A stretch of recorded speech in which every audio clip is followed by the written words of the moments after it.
Hey everybody, Ed home with Old Guy Hi-Fi channel. I hope everyone's doing well today. Today should be a bit of an interesting video, especially for you headphone enthusiasts. We're going to talk about the xDuoo TA-32 Headphone Amp DAC. It's a whole bunch of stuff, but sit back, relax, and we'll get started on this.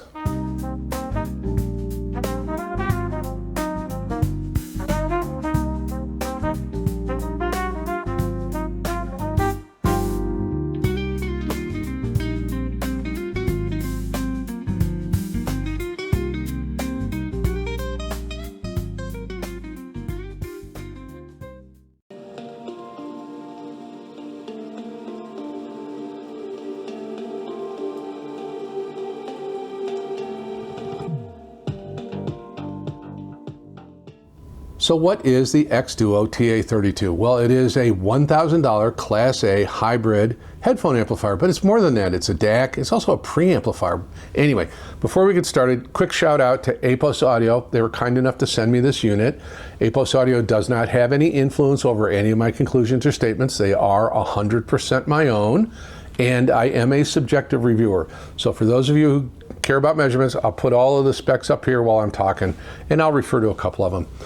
As a headphone amplifier, this thing is quite powerful. It'll provide 3,000 milliamps at 32 ohms on the balanced outputs and 2,300 milliamps at 32 ohms on the single-ended output. Frequency response, regardless of the outputs, is 20 to 60,000 hertz, so really good, nice, wide bandwidth. But it has some really unique features.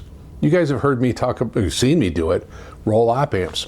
Well, how about rolling DAC chips? I'm not kidding you.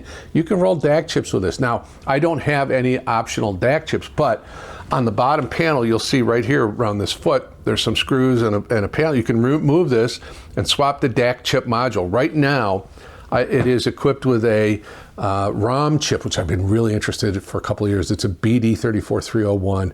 I've seen some reviews of the ROM chips back a few years ago, and then it just kind of fell off the face of the earth, and I didn't know they were still around or what. Anyway, ROM's an IC chip manufacturer. We'll talk about that in a second, but I was really anxious to hear it that way.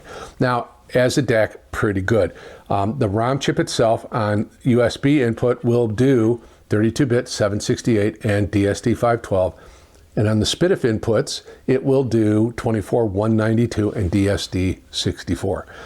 It is, as I said, a full tube preamp as well as being a headphone amp and DAC, and it uses a FiiO 4G rectifier tube. But what's really interesting is Apos Audio, xDuoo, and Ray tubes got together, and this is supplied with a matched set of the Ray Core Series 12AU7 tubes. And that's a big step up. Now, I do have another xDuoo headphone amp that has the xDuoo branded tubes, and I popped them in here real quick for a listen, and I'm telling you, the Ray tubes are so much better. So 12AU7s are easy to get a hold of. You can roll them. The FiiO 4G is not difficult to get rectifier tube, and that can have an influence on sound, no question about it. So I just think it's really interesting. You got a replaceable DAC, you got tubes you can roll. Obviously, you got a full Class A amplifier section, you got a preamplifier. It's a really, really neat piece. So what I want to do next is I want to show you the front panel, and I want to show you the back panel, and then we're going to talk about some of the music I used, and we're going to talk about what I thought. Well, to show you the panel and the displays and stuff like that, I'm going to insert photographs because this thing's just far too heavy to pick up. Starting over on the right, we have our balanced on XLR output. We have a 4.4 millimeter balanced output and a 6.3 millimeter or quarter inch headphone, single-ended headphone output, volume control with a push button function. And then the buttons here, we've got menu, which I'll talk about and you'll see some pictures of it pop up. We've got gain, and you can see it's set, right now it's set in the middle gain section. And then we've got Bluetooth, and this is for pairing a Bluetooth device to this. The display itself is really nice. Now, there are very few functions in the menu at all. There are 2 filters, that's it. I found that the default filter 1 sounded best to my ear. You can change the brightness of the display. You can change the display to show either the sample rate or the dancing lights, the volume bars, or spectrum bars. So it's nice. It's very pleasant to look at. It's very easy to interface. I do wish it had a remote control though, but that's only me because I did use it as a preamp. We'll talk about that in a second. So let me spin this thing around and let's talk about the back panel. And again, I'm going to insert a big picture of the back panel so you can see it better. And again, we're going to start on the right-hand side where we have our master power switch, our fuse, and our IEC power socket. Then we have voltage change, 110 or 220. We have our Bluetooth antenna connection. I don't have it on. USB on B. We've got SPDIF coax, SPDIF Toslink, and SPDIF AES EBU. We've got a balanced input. It's very interesting, right?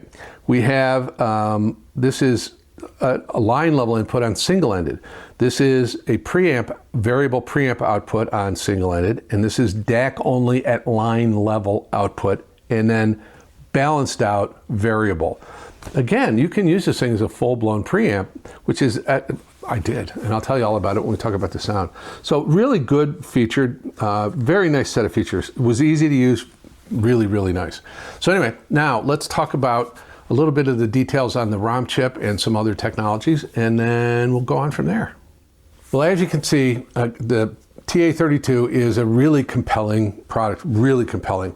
One of the things that was very interesting for me is the ROM chip, the BD34301 EKV chip.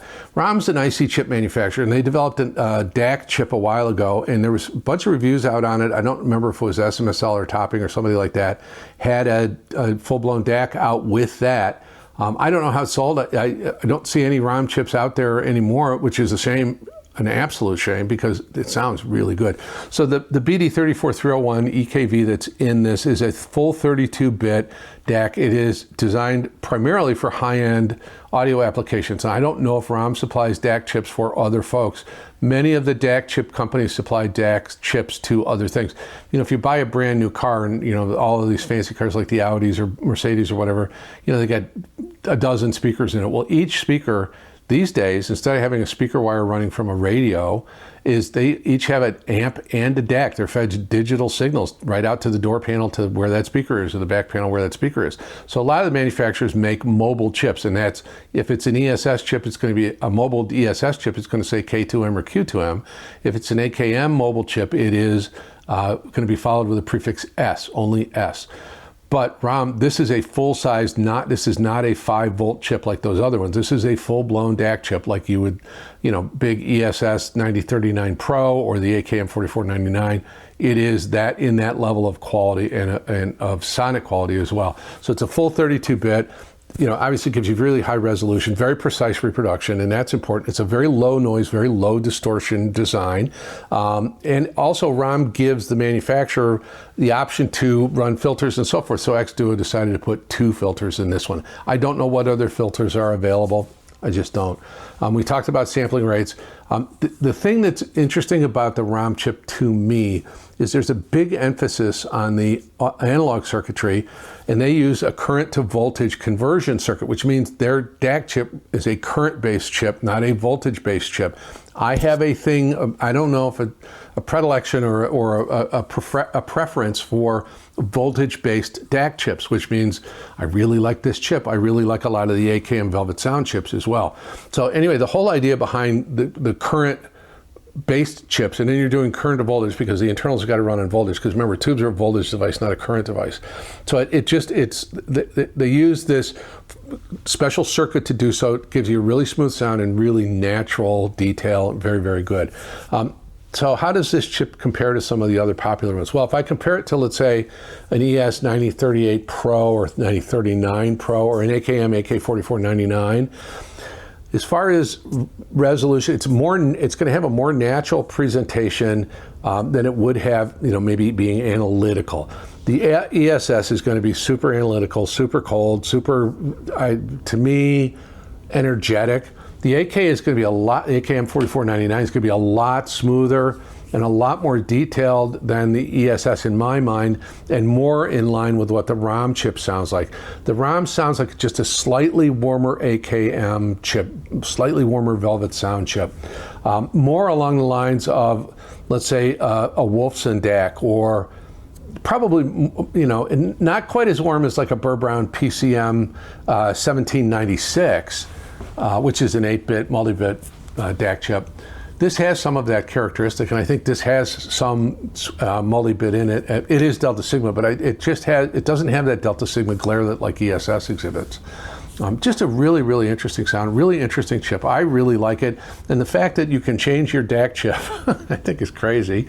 And you can roll your tubes. You can make this thing sound pretty much like whatever you want to. And I think that's really, really compelling. So let's talk about how I tested it, and we'll talk about some of the music I used, and then I'll summarize my conclusions.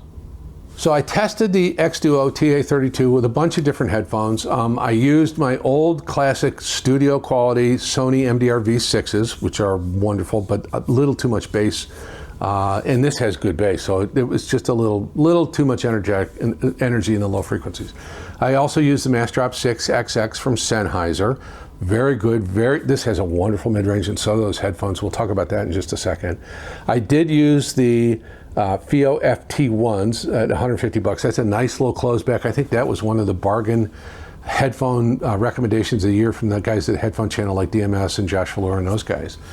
It is a really cool, really nice, man, for 150 bucks it kills. Way better than the Hifi and Sundara closeback. I'll leave it at that. I also used the FiiO FT5, which is my reference headphone at 450 bucks. I did use the FiiO FT1 Pro, which is an open back planar magnetic, kind of like the FT5. And that was really good. This thing performed quite well. I did the lion's share of my listening, however, with the FiiO FT5s, because that, again, that's my reference headphone.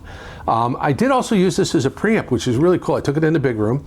I used it as a DAC and a preamp, and man, it sounded good. I had this feeding the Amped America PA2400 that I reviewed recently, which is a Class D amp. It's got a little of that Class D coolness or edge to it, very slight, but it was still there. This smoothed it right out. Really, really nice combination. I wish this had a remote control, because I'd probably use it as a preamp as much as I use it as a headphone amp.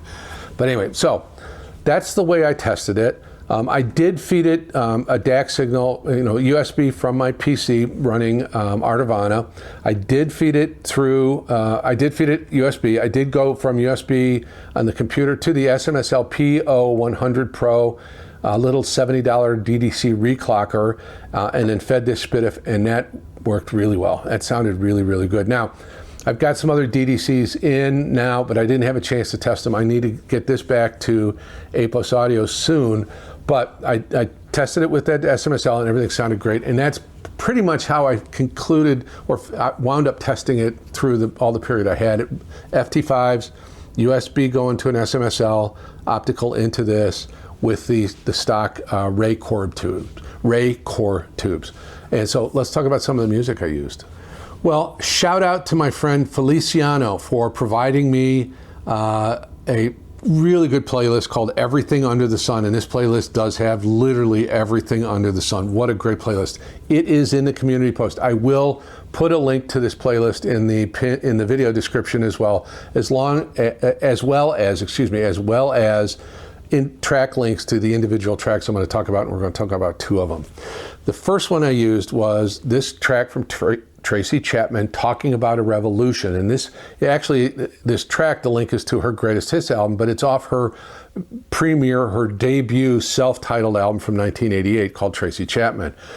This is a really good song. She's amazing. I really love her voice. This song obviously is a protest song. It talks about the struggles of the poor and the working classes, and obviously calling for social change, which I think is interesting given 1988 was so long ago, and kind of things going on in the world today. The lyrics emphasize kind of the economic inequality and the idea that the marginalized, the people they're going to rise up. And there's a line in the song that says, "Poor people going to rise up and get their share." Again, parallels. I don't know. The album was actually recorded. The self-titled album was recorded at Power Track Studio in Hollywood, California, in 1987, and it was produced by a guy named David Kirschenbaum. And his goal was to kind of refine Tracy's really raw sound, but also keep the recording intimate. And this is that whole album, and the greatest hits, you'll hear it because they're from different albums, so there's some different styles. But her self-titled debut album is really intimate. It's very raw. It's a great recording. It gets, captures kind of that earthy, gritty sort of, world-weary tone in her voice. She's got this amazing voice, and she's a great guitar player. So it really, really was good. Now this track, Talk About a Revolution, became a huge hit because she performed it at Nelson Mandela's 70th birthday gala event, and that just all of a sudden the spotlights were on her and she became a huge star, and well worth it. So again, Tracy Chapman talking about a revolution. So the next track off this wonderful playlist is from two guitarists, Larry Carlton and Robin Ford, and it's a track called Cold Gold. Now they've recorded this twice. This particular recording is from their Unplugged album from 2013. They did a version of it on the Live at Tokyo album a few years prior to this. Now this is really interesting. Larry Carlton, if you're not familiar with him, Larry Carlton is one of the most highly regarded guitarists in the world and a tremendous session musician. I mean, it was his guitar on Michael Jackson's Thriller, Guitar and Bad. He and Steve Lukather did Thriller as well. He has, played guitar for Joni Mitchell. He has been he was on Steely Dan Asia. This guy is a legend, and he's got some wonderful solo work as well. Now, Robin Ford, another legend. Robin Ford played with Miles Davis for a number of years, and he also, great session musicians, appeared with a lot of other people, and has some great solo albums. I think he probably has some more solo albums than Larry Carlton does. I love Robin Ford. I'm a big fan of his. These two together, magic. Now, Cold Gold was recorded at the New Morning Club in Paris, where they were recording the whole Unplugged album. So the performance has kind of a live feel to it, but very much more of an intimate live feel, not like stadium like the Live at Tokyo album was. And it really kind of shows the versatility of both of these guys. Both can do blues, both can do jazz, both can do fusion, both can do straight ahead rock and roll. They're very much masters of the instrument regardless of the genre they want to play. Now this track was written by Larry Carlton and arranged by Larry Carlton, and the arrangement is just amazing. It is kind of this blend of smooth jazz, which is kind of what the album is, and blues fusion. So it's got some real character to it. The recording is marvelous. You hear the instruments beautifully. Everything is just reproduced wonderfully. Both guitarists are absolutely impeccable with their instruments. I think Larry Carlton plays a Gibson and a Strat. I don't know what he's playing on this, and I know Robin Ford, I think, plays a Strat and a Telecaster. And if I'm not mistaken, I believe he's playing a Telecaster on this song. So this is just this recording highlights their versatility, highlights their ability to feed off one another. Obviously, they're both masters of the instrument, and they're both looking at each other while they're playing. And, Larry Carlton will take Robin's theme or idea and go run with it, and Robin Ford will take Larry Carlton's idea and go run with it. So it's just beautiful. The whole album, Unplugged, is wonderful, but this track is excellent. Again, Larry Carlton, Robin Ford, Cold Gold off their Unplugged album. So what did I think about the sound quality of the xDuoo TA-32? I think it's marvelous. It's really good. I had no problem driving any of the headphones I have, and I don't have anything specifically difficult to drive. But again, I think this thing would have the power to drive pretty much any headphone you want to plug into it, unless it's one of those crazy super low impedance ones. The sound of this is really interesting. It has a tube warmth to it. It has the Class A sound that's just beautiful, that really kind of high current, cruising along, driving your headphone, and you just kind of get this feeling there's all this power in reserve. If it ever needs to deliver it, it does. The DAC chip sounds beautiful. It's warm, it's detailed. So let's talk about that a bit. And again, it's hard to separate what's what in this because it's all three in one box. I did feed it, and I'll talk about it in a second. I did feed it as if it was just a headphone amp and not a DAC unit. So on the built-in DAC, bass is excellent. With the FiiO FT5s, which do really well on bass, this just had all the power and all of the emphasis, and the drive was there. Just beautiful, nuanced, well delineated, good body to it. There was a lot of meat on the bone with this one. All the way up through the mid-bass into mid-range. Once we got into the mid-range, it is just super detailed, but there's a lot of body to the vocals. Tracy Chapman's voice sounded just so natural and really, really well reproduced. Now, there is a bit of warmth. So if I compare it to an ESS chip, her voice would be a little scratchy, a little extra energy there. If I compare it to an AKM 4499, I think it'd be smooth, but a little bit cooler, not cold, maybe even a tad more resolving, but I didn't care. This thing just sounded so beautiful and lush and warm, and mid-range all the way from, you know, bottom end of male vocals at about 300 hertz all the way through female vocals, just really beautiful. And I listened to a lot of different stuff on it, and it sounded wonderful, and it reproduced. The mid-range was excellent. Right hand to the piano was well done, although a lot of stuff these days, it seems like all the engineers want to put a little reverb on the piano, so when you get up in the right hand, it can get a little ringy sounding. This did a good job of taming that on recordings I knew were kind of ringy up there on the right hand. Transients were really well produced. This thing's got power. It's got plenty of power to do that. The dynamics were wonderful. The transients, beautiful decay, but maybe just a smidge soft, which kind of is in my wheelhouse.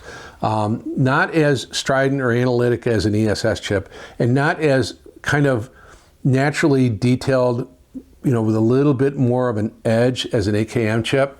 This is unique on its own. It's very, very good decays, but just kind of warm and lush and just very, very friendly. Now, as far as like head stage, this does a great job. Now, I'm not a big headphone soundstage guy. A lot of times, some of the music, especially classic rock I listen to, is like dead center of my brain, you know, right there in the center, because it's all, you know, vocals are centered in, you know, a lot of that stuff. With this, when I put on some recordings that I know have a huge soundstage, man, it was expansive. It was wonderful. Obviously, it's all kind of just left to right. There isn't a great sense of something in front of you, but it was just big and it was lush and it was just never fatiguing. I could listen to this for hours, and I did. I've literally been listening to this almost nonstop since it came in. Just wonderful. Now, I did feed it as a headphone amplifier separate. I didn't use the ROM DAC, and what I did was I took my Gishelli J2S with a linear power supply with Burson V7 classic op amps in it, and I ran in I ran into this single-ended and balanced, and it performed really well. Now, the J2S has an AK4499 chip in it, so I could compare the two, and both are very excellent DAC sections, and I would give the ROM chip just had this friendliness, this really good sound to it, and especially with the tubes. Now, the AK4499 with the tubes and the whole combination, that was really wonderful. I'm not sure I could pick between the two. They were both excellent, both engaging, and both had their own kind of unique character, which is what I really find fascinating about what's going on these days. There's so many good DACs out there that obviously I think, you know, if you get down around $500 or less, we're spoiled for choice, and I'm not sure there's a huge difference between them, just, you know, for casual listening. If you want to really listen in close, yeah, you can hear those differences, but they're very subtle. Anyway, this was outstanding. So against the AKM 4499 and the J2S and this, I'm not sure I could pick a winner. They were both that good. I did not feed it anything higher up the chain, other than just for about an hour and a half or 2 hours, I did feed it the signal from the SPL Diamond DAC, which I'll be reviewing soon, and that uses an AKM 4493 DAC chip in it, which is also one of the Velvet Sound ones, and that sounded really good. And again, it's hard to draw. I'm not sure there is a best. You know, they all have something unique in their own character, and they all sounded wonderful, and I really had a great time with it. And that's that. So again, highly recommend. This could be. It could be, for me, it could be an endgame phono or headphone amplifier. I did compare it against the FiiO K9 AKM, which is the 4499 chip. That sounded really good. Maybe not as warm or as much drive as this has. This is maybe a little better in the amplifier section. I did compare it against the Sparkos Gemini headphone amp, but I had to feed, because that's just a headphone amp, I had to feed it with the J2S. And very, very similar in sound. You're talking about a lot more money though, because the Gemini by itself is $1,000, and I had the 12BH7 tube in that, and it does a really good job. It's good, powerful, nice, smooth sound. Again, I'm not sure I could draw a conclusion or a winner between the two. They each had their own characteristics. They each had their own appeal and engagement factor, and that's, again, part of what I really look for is, does the piece of gear say, come and play with me, and come and play with me for a long time, and forget about looking at the clock. And this did a great job of that. Well, hopefully you thought I did a great job with the video, and you'd be willing to give me a like and your subscription. Your subscription matters a lot. Your view matters a lot too, so thank you for that. as my subscriber count grows, more and more manufacturers are willing to talk to me about sending me demo gear. And if things go according to plan, I have a lot of really cool stuff coming in. Some very, very high-end stuff, some very, very fun-fi stuff. So again, your subscription helps me bring that product in so I can show it to you and we can learn something together and kind of have fun and enjoy that product. So please subscribe if you don't mind. If you wish, and again, full disclosure, there will be an affiliate link to this product for Apos Audio in the pinned comment and in the video description if you are so inclined. There will also be a membership link in the pinned comment in the video description. In the video description will be a link to Feliciano's Everything Under the Sun playlist. Again, thanks Feliciano, my friend. There will be individual track links to the 2 tracks I talked about. There are affiliate links in there, and you know the drill on those, and I'm trying to edit those down to make the list smaller. There are some other playlists in there. Guys, there is a link to the community playlist, and that's where Feliciano posted this. Man, there's some really good music there. I totally encourage you to go check it out. Please comment. Let me know, where are you at in your headphone journey? Is this something that might have an appeal to you? Are you looking for something not quite as much as this? Because there are some other good headphone amp product out there, and DAC, headphone amp DAC combinations out there. But this one is just really remarkable. So anyway, comment, let me know where you are, what you think. And I think that's it. Oh, by the way, if you have a playlist and you want to share it, let me know and I'll put it on the community post. That's it. Please like. Please subscribe, please. You can follow me on Instagram if you want to. Please comment, let me know your thoughts. I think I'm done. I'm Ed Homewood. This is the Old Guy Hi-Fi channel. It's now your obligation to yourself to put on a nice pair of headphones if you got them. Sit back, relax, and listen to Feliciano's Everything Under the Sun playlist, and just relax and unwind and enjoy your day. Thank you so much for your time. I'm grateful for it. I hope you have a wonderful day.